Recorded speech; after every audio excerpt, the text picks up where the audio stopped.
La police est soudainement venue chez moi et m'a dit « Nous allons arrêter votre fils pour un vol de 100 000 euros. » Mais la police est entrée.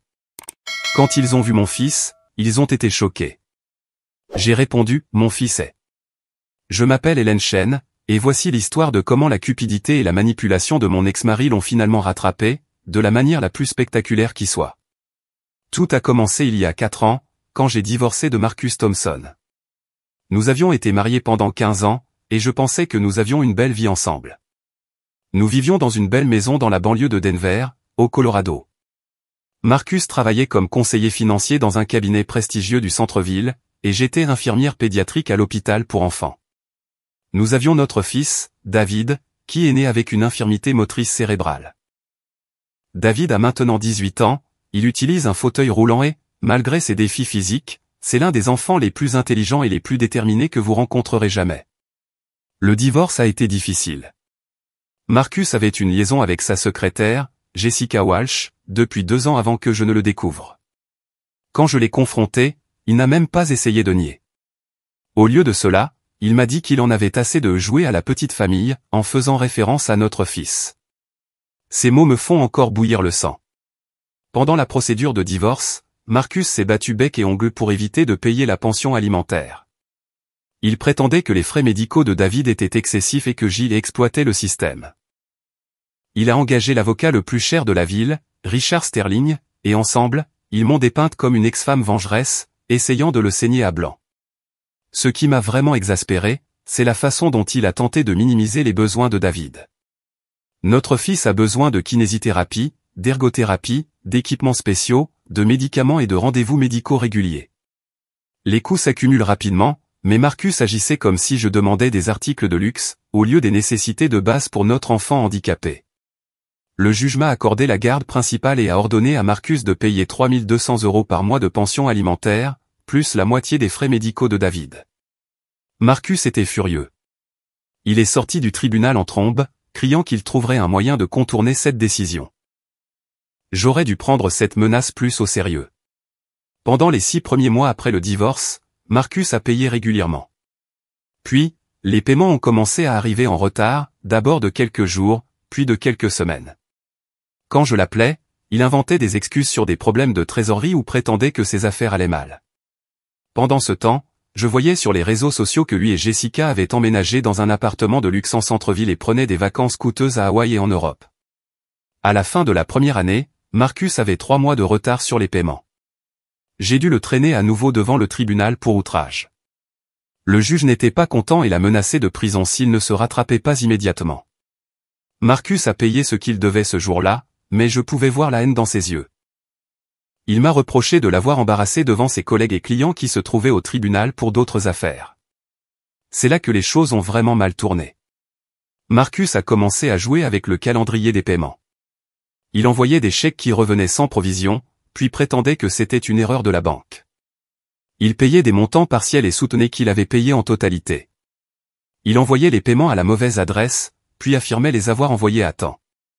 Chaque fois, je devais contacter mon avocate, déposer des requêtes et retourner au tribunal.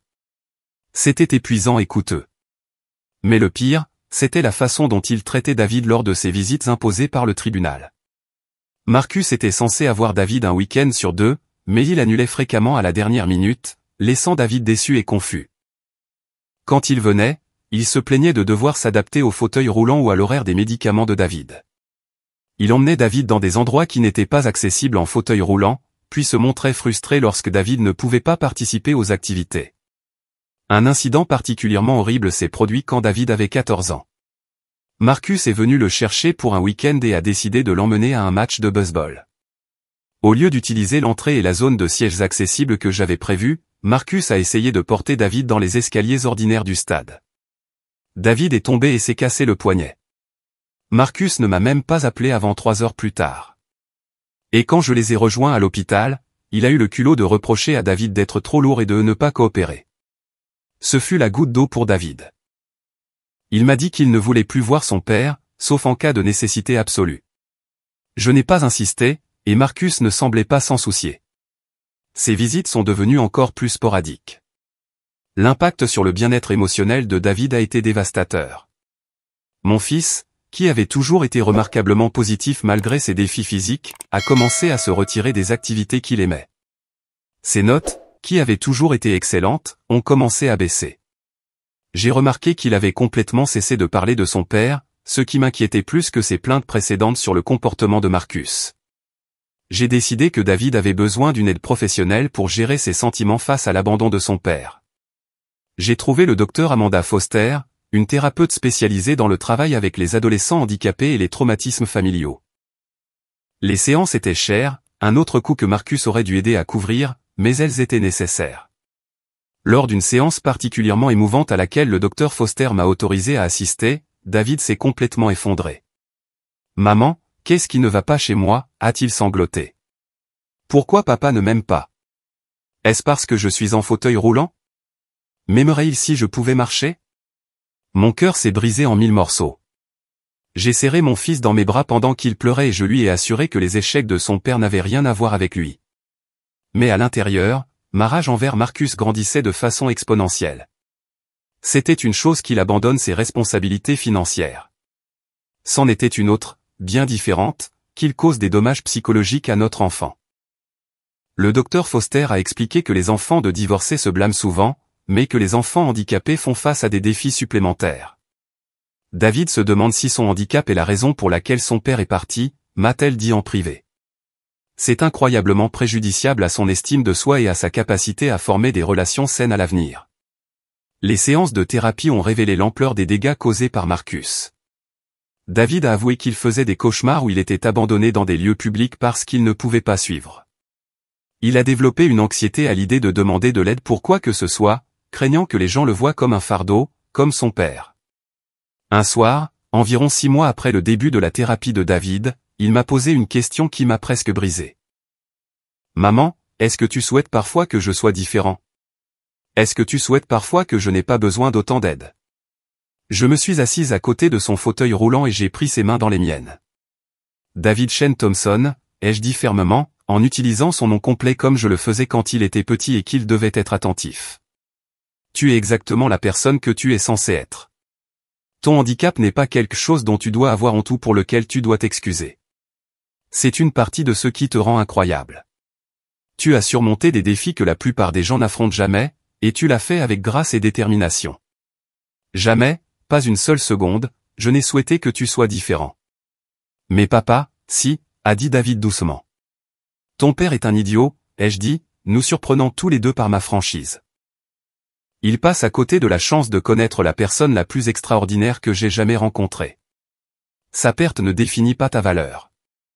À la même époque, j'ai commencé à remarquer des schémas troublants dans le comportement de Marcus, qui allaient au-delà du simple fait d'éviter la pension alimentaire. Lors des rares fois où il appelait ou envoyait un texto à David, il faisait des commentaires qui semblaient conçus pour recueillir des informations sur notre situation financière. Il demandait à David quel matériel médical nous avions acheté récemment, quel médecin nous consultions et si l'assurance couvrait divers traitements. Au début, je pensais que Marcus montrait enfin un certain intérêt pour le bien-être de David. Mais quelque chose clochait dans la façon dont il posait ses questions. Elles étaient trop spécifiques, trop axées sur les montants en dollars et les procédures d'assurance. Cela me rappelait la façon dont il m'interrogeait sur les dépenses du ménage lorsque nous étions mariés, non par souci, mais par désir de contrôler et de manipuler. J'en ai parlé à Jennifer Martinez, mon avocate, lors d'une de nos réunions sur l'arriéré croissant de la pension alimentaire. Elle a également trouvé cela étrange, d'autant plus que Marcus n'avait jamais montré le moindre intérêt pour les soins médicaux de David. Vous a-t-il demandé des copies de dossiers médicaux ou de factures, a demandé Jennifer. J'y ai réfléchi et j'ai réalisé que oui, Marcus avait demandé des copies des résultats récents de l'IRM de David et des évaluations de kinésithérapie, prétendant qu'il en avait besoin pour ses dossiers. Je les lui avais envoyés, pensant que cela montrait qu'il assumait enfin une certaine responsabilité en tant que parent. C'est inhabituel, a dit Jennifer. Compte tenu de son manque total d'implication dans les soins de David, pourquoi aurait-il soudainement besoin d'une documentation médicale détaillée? Cette conversation a semé une graine de suspicion, qui se révélerait plus tard cruciale pour découvrir les crimes de Marcus. Pendant ce temps, les tactiques de manipulation de Marcus sont devenues plus sophistiquées. Alors qu'il avait plusieurs mois de retard sur la pension alimentaire, il a commencé à envoyer à David des cadeaux coûteux, une nouvelle console de jeu, des vêtements de marque, des gadgets technologiques coûtant des centaines de dollars chacun. David venait me voir, confus, tenant une paire de baskets à 300 € et demandant pourquoi son père pouvait se permettre des articles de luxe, mais prétendait ne pas pouvoir payer la kinésithérapie. Les cadeaux étaient accompagnés de notes clairement conçues pour manipuler les émotions de David. Désolé de ne pas pouvoir te voir plus souvent. Le travail a été fou, mais je pense à toi. Amour, papa, ou j'espère que ça te plaît.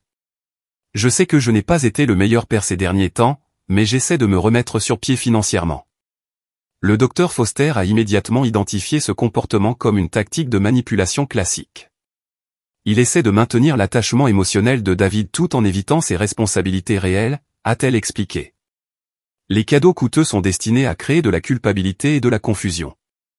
David reçoit quelque chose de valeur, alors il a l'impression qu'il devrait être reconnaissant et ne pas se plaindre de l'absence de son père ou de son manquement à fournir un soutien constant. La stratégie fonctionnait. David a commencé à défendre Marcus lorsque j'exprimais ma frustration au sujet de la pension alimentaire impayée. Peut-être que papa a vraiment des problèmes d'argent, maman. Il m'a envoyé cette tablette chère, donc il doit tenir à moi. J'ai réalisé que je devais avoir une conversation honnête avec David sur la manipulation de son père. Ce fut l'une des discussions les plus difficiles que j'ai jamais eues en tant que parent. David, ai-je dit un soir après qu'il eut reçu un autre cadeau coûteux, un drone à 400 € cette fois. Je dois t'expliquer quelque chose sur le comportement de ton père. Quand quelqu'un manque constamment à ses responsabilités de base, mais offre occasionnellement des cadeaux coûteux, c'est souvent une tactique de manipulation. David avait l'air confus et un peu sur la défensive. Que veux-tu dire? Ton père doit 52 000 € de pension alimentaire en ce moment. Cet argent est censé payer ta nourriture, ton logement, tes soins médicaux et tes besoins quotidiens. Au lieu de payer cette dette, il t'achète des cadeaux qui coûtent des centaines de dollars. S'il peut se permettre un drone à 400 €, pourquoi ne peut-il pas se permettre d'envoyer les 3200 € par mois que le tribunal a ordonné? Je pouvais voir David traiter cette information, son expression passant de la confusion à la compréhension, puis à la douleur. Alors, les cadeaux, ce n'est pas parce qu'il m'aime? C'est pour que je ne sois pas en colère pour le reste? Les cadeaux viennent peut-être de l'amour, mais le schéma est manipulateur. Un parent qui donne vraiment la priorité au bien-être de son enfant paie d'abord les nécessités, puis les luxes. Ton père fait le contraire. Cette conversation a marqué un tournant dans la relation de David avec son père. Il a commencé à remettre en question les motivations de Marcus de manière plus critique et est devenu moins sur la défensive au sujet de la pension alimentaire. Mais Marcus n'en avait pas fini avec ses jeux. Lorsque ses tactiques de manipulation avec David n'ont pas complètement fonctionné, il a essayé une approche différente, tenté de monter David contre moi. Lors d'un de ses rares appels téléphoniques, Marcus a dit à David que je l'empoisonnais contre son père et que le montant de la pension alimentaire était ridiculement excessif. Il a prétendu que je vivais de l'argent de la pension et que j'utilisais le handicap de David pour exploiter le système. David, qui avait maintenant 16 ans et était beaucoup plus mature que Marcus ne le pensait, a vu clair dans cette tentative. Il a raccroché au nez de son père et est venu me voir immédiatement. « Maman, papa vient de me dire que tu voles son argent et que tu utilises mon handicap pour t'enrichir, » a-t-il dit. La pension alimentaire est censée être bien inférieure à ce que tu demandes. J'étais fier que David reconnaisse la manipulation, mais j'étais aussi furieuse que Marcus essaie de monter notre fils contre moi avec des mensonges aussi évidents. David, aimerais-tu voir exactement où va l'argent de la pension alimentaire, ai-je demandé. Je lui ai montré notre budget familial, détaillant exactement quelle part de la pension alimentaire était consacrée à ses frais médicaux, à ses besoins en équipement et à ses soins quotidiens. Je lui ai montré les reçus pour l'entretien de son fauteuil roulant, le coût de ses médicaments, ses rendez-vous de thérapie et ses besoins alimentaires spécifiques. La pension alimentaire ne couvre même pas la moitié de tes dépenses réelles, ai-je expliqué. Le reste vient de mon salaire et de mes économies. Ton père ne paie pas trop. Il paie environ 1800 € de moins par mois, même quand il paie à temps. David a étudié attentivement les chiffres. Bien qu'il n'ait que 16 ans, il était excellent en mathématiques et pouvait clairement voir que les affirmations de Marcus étaient complètement fausses. Alors, papa mentait sur tout. Oui, c'est ça. Ce fut la dernière fois que David a exprimé la moindre sympathie pour la situation financière de son père.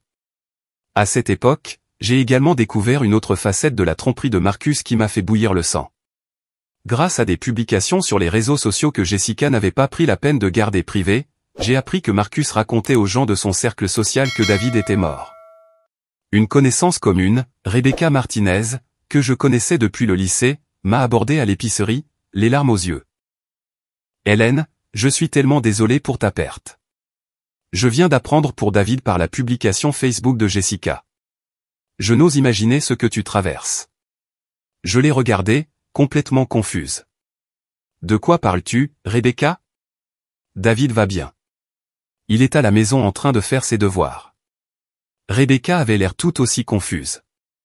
Mais Jessica a publié sur la difficulté pour Marcus de perdre son fils. Elle a dit que tu gardais la mort de David secrète parce que tu ne supportais pas la sympathie des gens. J'ai eu l'impression d'avoir reçu un coup de poing dans l'estomac. Marcus racontait que notre fils était mort pour éviter d'expliquer pourquoi il ne parlait jamais de David ou ne l'incluait dans aucune activité sociale. J'ai immédiatement appelé Jennifer, mon avocate, et lui ai raconté ce que j'avais découvert. Elle était aussi consternée que moi. Cela pourrait potentiellement justifier une action en justice supplémentaire, a-t-elle dit. Marcus commet essentiellement une fraude en prétendant que son fils est décédé, surtout s'il a utilisé ce mensonge pour gagner de la sympathie ou éviter ses responsabilités. Nous avons soigneusement documenté cette tromperie, rassemblant des captures d'écran de publications sur les réseaux sociaux et des déclarations de personnes à qui on avait dit que David était mort. Ces preuves deviendraient plus tard cruciales pour démontrer le caractère de Marcus, à la fois devant le tribunal de la famille et, finalement, devant le tribunal pénal. L'impact psychologique sur David lorsqu'il a appris les mensonges de son père a été dévastateur. Le docteur Foster a dû augmenter ses séances de thérapie à 2 fois par semaine pendant un mois, le temps qu'il digère le fait que son père faisait littéralement comme s'il n'existait pas. Il m'efface, a dit David lors d'une séance particulièrement difficile à laquelle j'ai assisté. Ce n'est pas assez qu'il m'ait abandonné. Il dit aux gens que je suis mort pour ne pas avoir à expliquer pourquoi il n'est pas dans ma vie. Cette révélation a marqué le moment où David a complètement perdu espoir d'avoir un jour une relation avec son père. Avant, malgré tous les manquements de Marcus, David avait gardé un petit espoir que son père puisse changer. Apprendre que Marcus niait son existence même a anéanti cet espoir. « Maman, a dit David un soir alors que je l'aidais avec ses exercices de kinésithérapie, je ne veux plus du nom de famille de papa. Est-ce que je peux le changer pour juste Chen ?» La procédure de changement de nom légal a pris plusieurs mois, mais le jour de ses 17 ans, il est officiellement devenu David Chen, abandonnant complètement le nom de Thompson. Marcus n'était même pas au courant du changement de nom, car il n'avait pas appelé ni rendu visite depuis plus de 6 mois. Pendant ce temps, la situation de la pension alimentaire s'est aggravée. Le jour des 17 ans de David, Marcus devait plus de 73 000 € de pension alimentaire impayée. Mon avocate, Jennifer Martinez, continuait de déposer des requêtes et des accusations d'outrage. Mais Marcus était devenu plus rusé. Il a commencé à cacher ses actifs. Il a quitté son emploi au cabinet financier et a prétendu être entre 2 postes, alors qu'il travaillait en réalité comme consultant indépendant, se faisant payer en espèces et par l'intermédiaire de sociétés écrans. Jennifer a découvert que Marcus avait ouvert plusieurs comptes professionnels sous différents noms et y faisait transiter de l'argent pour éviter la saisie. Il avait également transféré la propriété de sa voiture de luxe à Jessica et vivait à son nom dans l'appartement. Sur le papier, il avait l'air fauché, mais en réalité, il gagnait plus d'argent que jamais. Le point de rupture est survenu il y a 8 mois. David avait besoin d'une opération pour corriger un déplacement de la hanche qui lui causait de fortes douleurs. L'intervention coûtait 48 000 € et Marcus était responsable de la moitié, selon notre jugement de divorce. Quand je lui ai présenté la facture, il m'a ri au nez et a dit « Bonne chance pour récupérer ça auprès de quelqu'un qui est au chômage ». J'étais plus que furieuse. Je couvrais toutes les dépenses de David seul, faisant des doubles gardes à l'hôpital et acceptant des missions supplémentaires le week-end juste pour joindre les 2 bouts. J'avais déjà puisé dans mon épargne retraite et j'envisageais de prendre une 2e hypothèque sur ma maison. C'est alors que j'ai décidé de prendre au sérieux l'enquête sur les finances de Marcus. J'ai engagé un détective privé, Robert Bob Kim, spécialisé dans la recherche d'actifs cachés. Ce que Bob a découvert au cours des 3 mois suivants était choquant, même pour moi. Marcus ne se contentait pas de cacher de l'argent. Il le volait. Bob a découvert que Marcus menait une escroquerie à l'investissement élaborée par le biais de son entreprise de conseil. Il convainquait des clients âgés d'investir dans de fausses opportunités à l'étranger, promettant d'énormes rendements tout en détournant en réalité leur argent vers ses comptes personnels. Le montant total volé s'élevait à plus de 847 000 €, auprès de 12 victimes différentes. Mais voici la partie la plus exaspérante, Marcus utilisait l'infirmité motrice cérébrale de David dans le cadre de son arnaque. Il disait aux victimes potentielles qu'il avait besoin d'argent rapidement parce qu'il avait un fils handicapé avec des factures médicales croissantes, et qu'il avait découvert un investissement sûr qui l'aiderait à subvenir aux besoins futurs de son enfant. Il leur montrait même de fausses factures médicales et les anciens dossiers médicaux de David pour susciter la sympathie. L'enquête de Bob a révélé toute l'étendue du plan tordu de Marcus. Marcus avait créé tout un récit fictif autour des besoins médicaux de David, affirmant que son fils nécessitait des traitements expérimentaux non couverts par l'assurance. Il avait montré aux investisseurs potentiels des factures médicales fabriquées pour des procédures que David n'avait jamais subies, des opérations qui n'avaient jamais été recommandées et des équipements qui n'avaient jamais été achetés. Ce qui rendait cela particulièrement odieux, c'est que certaines de ces fausses dépenses médicales concernaient des traitements dont David avait réellement besoin, mais que Marcus avait refusé d'aider à payer. Par exemple, Marcus avait montré aux investisseurs une fausse facture de 15 000 € pour des modifications spécialisées de fauteuils roulants, alors que le vrai David était coincé avec un vieux fauteuil roulant inconfortable parce que Marcus ne voulait pas contribuer au coût des améliorations nécessaires. Bob a découvert que Marcus était même allé jusqu'à créer de faux comptes de messagerie se faisant passer pour les médecins de David, envoyant aux investisseurs des messages urgents sur la détérioration de l'état de David et la nécessité d'un financement immédiat pour des traitements vitaux. Le docteur Patricia Williams, la neurologue réelle de David, a été horrifiée lorsque Bob lui a montré les faux emails utilisant son nom et ses qualifications médicales. Ce n'est pas seulement de la fraude à l'assurance et de l'usurpation d'identité, m'a dit le docteur Williams lorsque je l'ai rencontré pour discuter de la situation. C'est une violation profonde de la vie privée et de la dignité de David. Votre ex-mari a essentiellement créé une version fictive de l'état de santé de votre fils pour exploiter des personnes vulnérables. L'enquête a également révélé que Marcus avait secrètement photographié David lors de ses visites imposées par le tribunal, prenant des photos lorsque David passait des journées difficiles, avec de la douleur ou de la fatigue, puis montrant ces photos aux investisseurs potentiels comme preuve de la détérioration de l'état de son fils. Il légendait les photos avec des mensonges comme « David après sa dernière opération » ou « Voilà à quoi ressemble la progression de l'infirmité motrice cérébrale ». Je me suis senti physiquement malade lorsque Bob m'a montré ces photos sur le téléphone de Marcus, qui avait été saisi lors d'une perquisition. Les moments privés de lutte de mon fils avaient été transformés en accessoires pour l'entreprise criminelle de son père. La confiance et la vulnérabilité de David avaient été utilisées comme des armes contre des personnes âgées innocentes. Bob a également découvert des preuves que Marcus avait fait des recherches sur d'autres familles avec des enfants handicapés, prévoyant apparemment d'étendre son stratagème en créant de faux personnages basés sur les enfants réels d'autres personnes. Il avait des dossiers sur 6 autres familles, avec des photos qu'il avait volées sur des comptes de réseaux sociaux et des antécédents médicaux fabriqués. Votre ex-mari est un prédateur d'un genre particulier, m'a dit Bob d'un air sombre.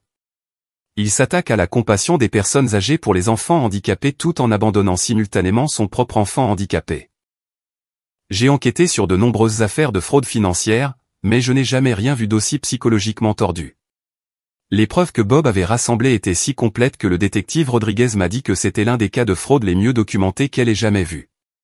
Les relevés bancaires montraient que Marcus avait collecté 847 000 € auprès de ses victimes sur une période de 18 mois, chaque transaction étant tracée et documentée. Mais les preuves émotionnelles étaient encore plus dommageables pour le caractère de Marcus. Bob avait enregistré des conversations téléphoniques où Marcus décrivait en détail les besoins médicaux de David à des investisseurs potentiels, des besoins que Marcus connaissait intimement parce qu'il avait vécu avec David pendant les 14 premières années de sa vie, mais qu'il refusait activement d'aider à satisfaire. Dans un enregistrement particulièrement troublant que Bob a obtenu grâce à un mandat d'écoute électronique fédéral exécuté par le FBI, Marcus a dit à un investisseur potentiel de 80 ans, « Mon fils David a une infirmité motrice cérébrale, et bien que son état soit stable, il a besoin d'une mise à niveau de son équipement de mobilité de 25 000 € le mois prochain.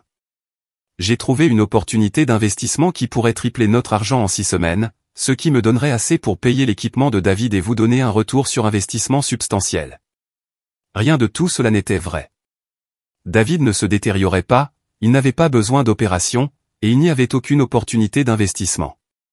Mais la connaissance intime de Marcus de l'état réel de David rendait ses mensonges convaincants et médicalement précis. Lorsque j'ai fait écouter cet enregistrement à David, en présence du docteur Foster pour le soutenir, la réaction de mon fils a été un mélange de chagrin et de rage. Il sait exactement ce qui ne va pas chez moi et exactement ce dont j'ai besoin, a dit David, les larmes coulant sur son visage. Il a vécu avec nous pendant 14 ans. Il connaît mes antécédents médicaux mieux que quiconque. Et il a utilisé cette connaissance pour mentir à des personnes âgées et voler leur argent, tout en me disant qu'il ne pouvait pas se permettre d'aider avec mes vraies factures médicales. Le docteur Foster a aidé David à surmonter cette trahison au cours de plusieurs séances. Les actions de votre père représentent une perversion complète de la relation parent-enfant, a-t-elle expliqué. Il a pris sa connaissance intime de vos besoins, une connaissance qui aurait dû être utilisée pour prendre soin de vous et vous protéger, et l'a utilisée comme une arme contre des personnes vulnérables pour son propre gain financier. L'enquête fédérale a également révélé que Marcus conservait des dossiers détaillés sur les conditions médicales de David, non par souci parental, mais pour rendre sa fraude plus convaincante. Il avait des copies de chaque rapport médical, de chaque évaluation de thérapie, de chaque demande d'assurance liée aux soins de David. Il avait étudié ces informations non pas pour mieux comprendre les besoins de son fils, mais pour créer des mensonges plus crédibles pour ses victimes. Bob a trouvé des preuves que Marcus avait même contacté les anciens enseignants et thérapeutes de David, prétendant qu'il eût constitué un dossier médical à des fins d'assurance et demandant des rapports détaillés sur les défis et les progrès de David. Ces professionnels, pensant aider un parent concerné, avaient sans le savoir fourni à Marcus des munitions pour son stratagème de fraude. Le niveau de préméditation et de manipulation était stupéfiant. Marcus n'était pas tombé par hasard dans l'utilisation de l'état de David dans le cadre d'une arnaque. Il avait systématiquement et délibérément construit un stratagème de fraude élaboré, basé sur l'exploitation à la fois du handicap de son fils et de la compassion des personnes âgées. Le plus troublant de tout, peut-être, c'est que Bob a découvert que Marcus affinait son approche en fonction des aspects de l'état de David qui suscitaient le plus de sympathie et de dons de la part des victimes.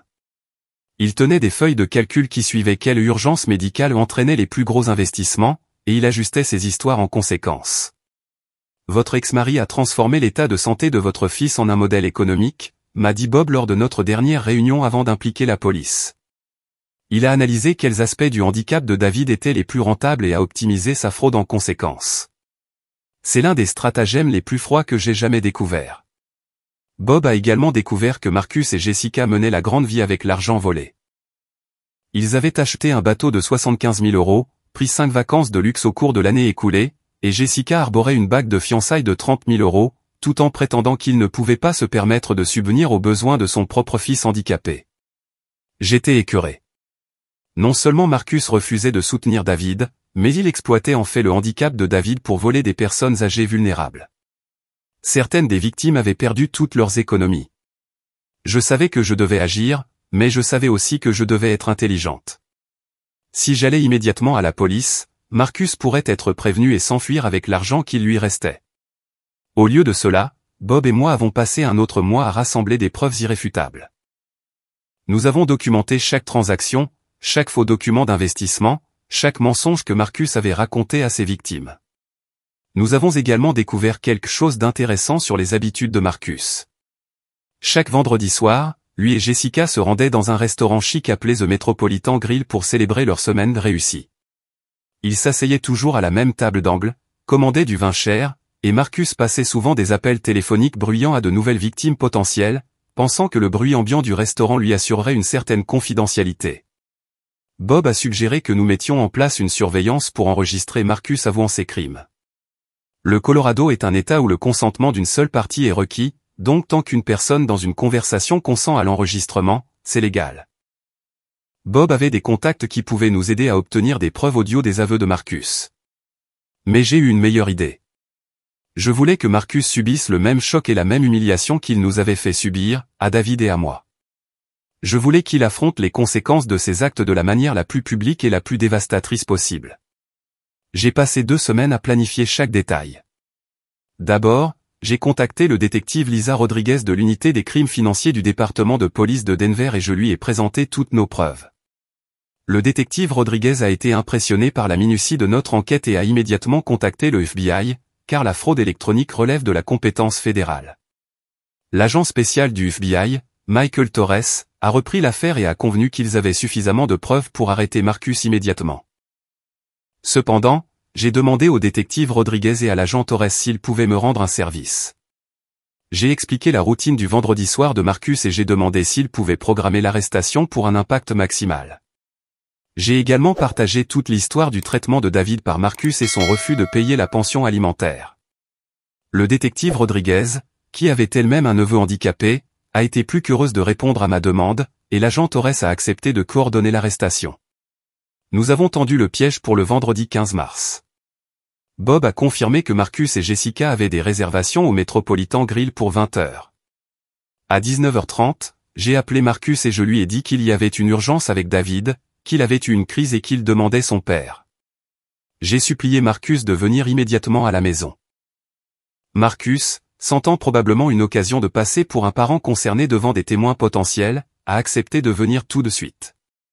Je pouvais entendre Jessica en arrière-plan demander si elle devait venir aussi, et Marcus lui a dit d'aller au restaurant et qu'il la rejoindrait après s'être occupé du gamin.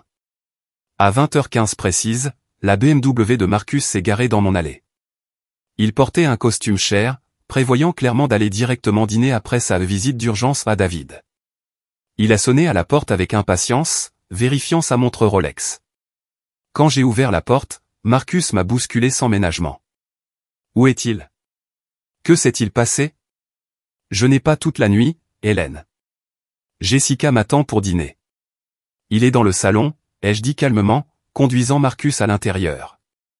En entrant dans le salon, Marcus a vu David assis dans son fauteuil roulant, lisant un livre et ayant l'air parfaitement bien. Le visage de Marcus a immédiatement viré à la colère. Mais qu'est-ce que c'est que ça, Hélène? Tu as dit qu'il avait eu une crise. Il a l'air bien. Tu m'as menti pour me faire venir ici? J'aurais dû savoir que tu me ferais un coup tordu. C'est à ce moment-là que la sonnette a retenti. Excuse-moi, ai-je dit gentiment. Je vais ouvrir.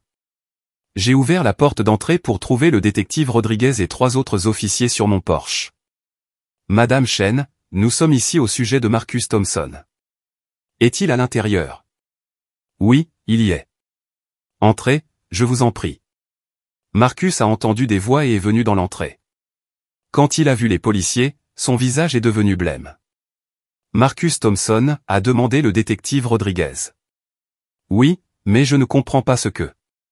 Monsieur Thompson, vous êtes en état d'arrestation pour fraude électronique, blanchiment d'argent et vol. Vous avez le droit de garder le silence. La bouche de Marcus s'est ouverte en grand tandis que l'agent Torres lui lisait ses droits. Il m'a regardé, choqué et confus. Hélène, qu'est-ce que c'est?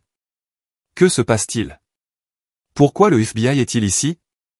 L'agent Torres a terminé la lecture des droits Miranda et a regardé Marcus sérieusement. Monsieur Thompson, nous avons des preuves que vous dirigez un stratagème de fraude à l'investissement ciblant des victimes âgées. Nous sommes ici pour vous arrêter pour le vol d'environ 847 000 €. Les genoux de Marcus ont presque fléchi. C'est impossible. Vous ne pouvez rien prouver. Je n'ai volé aucun argent. En fait, nous pouvons le prouver, a dit l'agent Torres en sortant un épais dossier. Nous avons des relevés bancaires, des conversations téléphoniques enregistrées, des témoignages de victimes et la documentation de vos sociétés écrans. Le FBI enquête sur vos activités depuis 3 mois. C'est alors que Marcus a remarqué Bob Kim sortant de la cuisine, où il avait tranquillement tout observé. Toi, a accusé Marcus en pointant Bob du doigt. Tu es ce détective privé. Hélène, tu as engagé un détective pour m'espionner? J'ai engagé Bob pour trouver l'argent de la pension alimentaire que tu dois à David, ai-je dit calmement. Ce que nous avons trouvé était beaucoup plus intéressant. Le FBI a repris l'enquête une fois que nous avons découvert l'ampleur de ta fraude. L'agent Torres a fait signe à Marcus de se retourner pour qu'il puisse le menotter. Ce faisant, il a continué à expliquer les accusations. Monsieur Thompson, nous sommes au courant des fausses opportunités d'investissement à l'étranger que vous vendez à des clients âgés.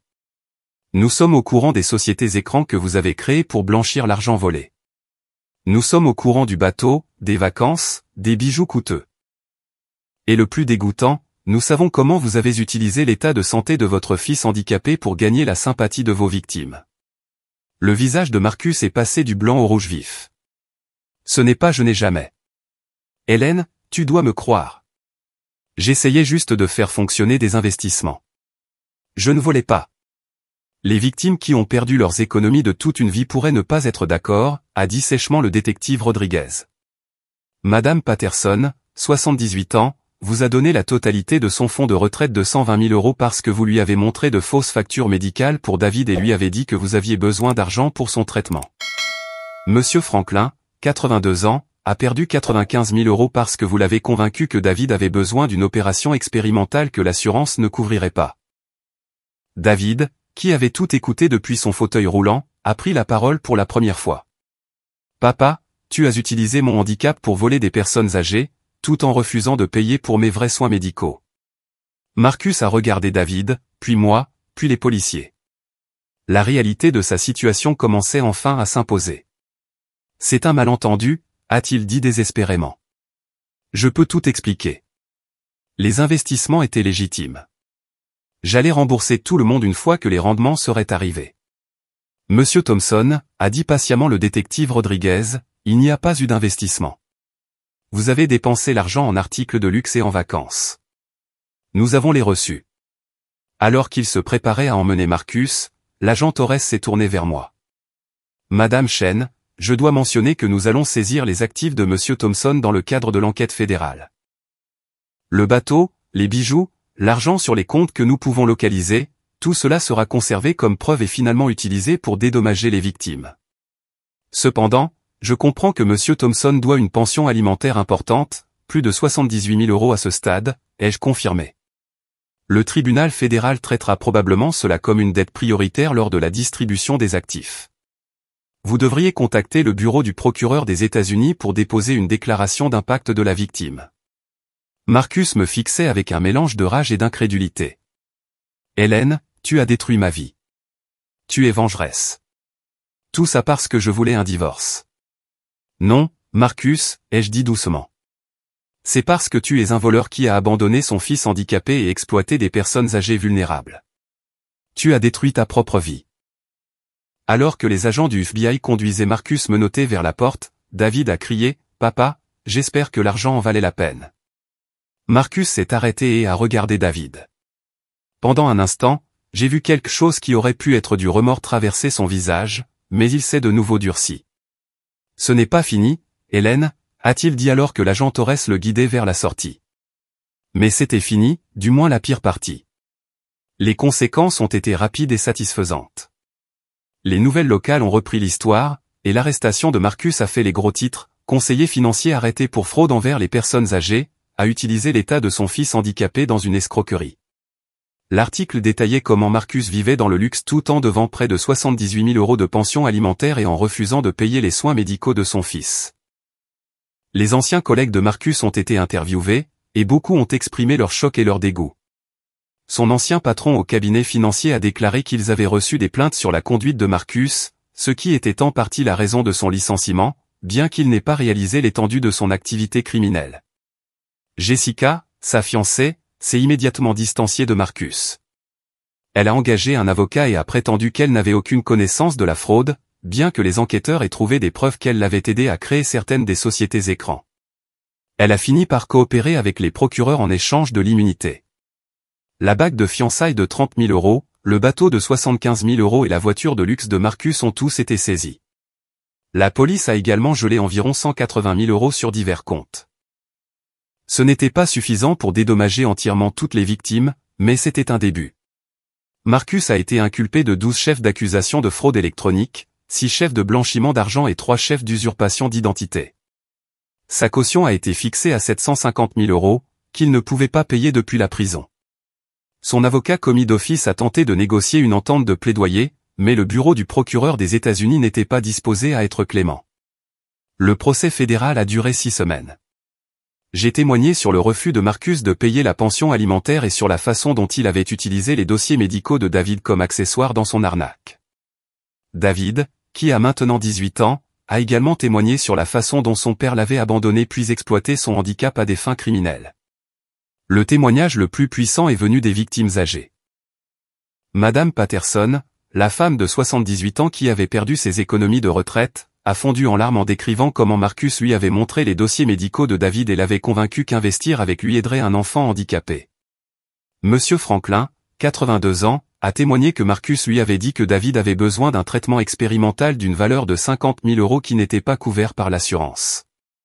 Le jury a mis 8 heures pour déclarer Marcus coupable de tous les chefs d'accusation. Le juge fédéral l'a condamné à 14 ans de prison fédérale et lui a ordonné de payer 847 000 € de dédommagement à ses victimes. Lors de l'audience de détermination de la peine, j'ai été autorisé à faire une déclaration d'impact de la victime. Je me suis levé dans cette salle d'audience et j'ai regardé Marcus droit dans les yeux. Votre honneur, ai-je dit, Marcus Thompson n'est pas seulement un voleur. C'est un homme qui a abandonné son fils handicapé, puis a exploité l'état de santé de ce même enfant pour voler des personnes âgées vulnérables. Il n'a montré aucun remords pour ses crimes et aucune préoccupation pour les victimes dont il a volé les économies de toute une vie. Il a eu l'audace d'utiliser l'infirmité motrice cérébrale de son fils, une condition qu'il avait trop honte de soutenir, comme un outil pour gagner la sympathie des personnes qu'il volait. Marcus a fixé le sol pendant toute ma déclaration. Votre honneur, je ne demande pas la vengeance. Je demande la justice. Marcus doit comprendre que ses actions ont des conséquences, non seulement pour lui, mais aussi pour les personnes âgées qu'il a victimisées et pour le fils qu'il a abandonné. Le juge m'a remercié et a noté que l'exploitation par Marcus de l'état de santé de son fils handicapé était particulièrement odieuse et avait influencé la longue peine. C'était il y a 10 mois. Marcus purge actuellement sa peine dans un établissement fédéral du Colorado. Il sera éligible à la libération conditionnelle dans environ 10 ans s'il fait preuve de bonne conduite, ce qui, franchement, semble peu probable compte tenu de sa personnalité narcissique. Les actifs saisis ont été répartis entre les victimes et pour couvrir l'arriéré de pension alimentaire que Marcus devait. J'ai reçu 78 000 € pour couvrir la pension impayée, plus 15 000 € supplémentaires provenant de la vente de ses articles de luxe. Ce n'était pas suffisant pour couvrir toutes les dépenses médicales passées de David, mais c'était une aide énorme. Plus important encore, David a enfin pu tourner la page. Toute cette expérience a été difficile pour lui. Apprendre que son père avait exploité son handicap a été déchirant, mais David est résilient, et il a dit que savoir que son père ne pouvait plus faire de mal à personne le faisait se sentir mieux. Maman, m'a dit David le soir après la sentence, je suis content que papa soit en prison, non pas parce que je veux qu'il souffre, mais parce que maintenant, ces personnes âgées ne perdront plus d'argent à cause de mensonges sur moi. David a maintenant 18 ans et est en terminale.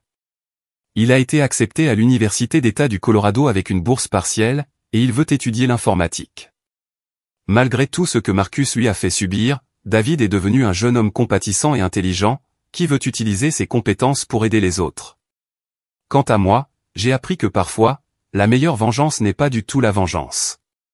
C'est la justice. Je n'ai pas cherché à détruire la vie de Marcus. J'ai cherché à protéger mon fils et à découvrir la vérité sur l'argent que Marcus nous devait.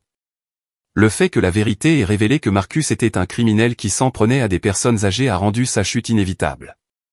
L'ironie ne m'échappe pas que Marcus a passé des années à prétendre qu'il ne pouvait pas se permettre de subvenir aux besoins de son fils handicapé, tout en utilisant simultanément l'état de ce même fils pour voler des centaines de milliers de dollars à des innocents.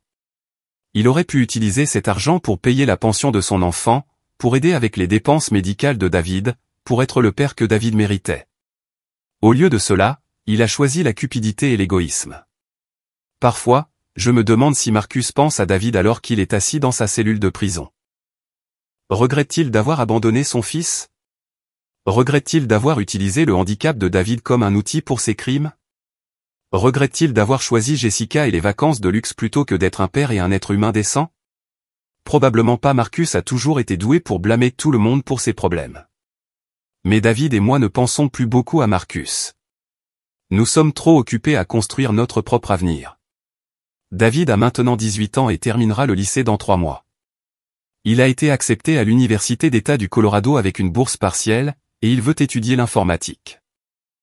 Malgré tout ce que Marcus lui a fait subir, David est devenu un jeune homme compatissant et intelligent, qui veut utiliser ses compétences pour aider les autres. Quant au titre de cette histoire, lorsque ces policiers sont venus chez moi cette nuit-là et ont vu David dans son fauteuil roulant, ils ont été choqués parce qu'ils s'attendaient à trouver un adolescent en bonne santé. Au lieu de cela, ils ont trouvé un jeune homme handicapé dont le propre père exploitait son état pour commettre des crimes contre des personnes âgées. Lorsque le détective Rodriguez m'a interrogé sur David, j'ai répondu « Mon fils est la victime que son père a utilisée pour voler des innocents, et c'est aussi la personne la plus forte que je connaisse. » Cette nuit-là, la justice a été rendue, non par la vengeance ou la manipulation, mais par la vérité et les conséquences. Marcus Thompson a eu exactement ce qu'il méritait. Et David a pu voir que parfois, les gentils gagnent vraiment à la fin. La meilleure partie? David n'a plus à s'inquiéter des visites décevantes de son père. Il est libre de se concentrer sur son avenir, sans l'influence toxique de quelqu'un qui voyait son handicap soit comme un fardeau, soit comme un outil pour le crime. Marcus est exactement là où il doit être. Et David est exactement là où il mérite d'être, entouré de personnes qui l'aiment et le soutiennent inconditionnellement.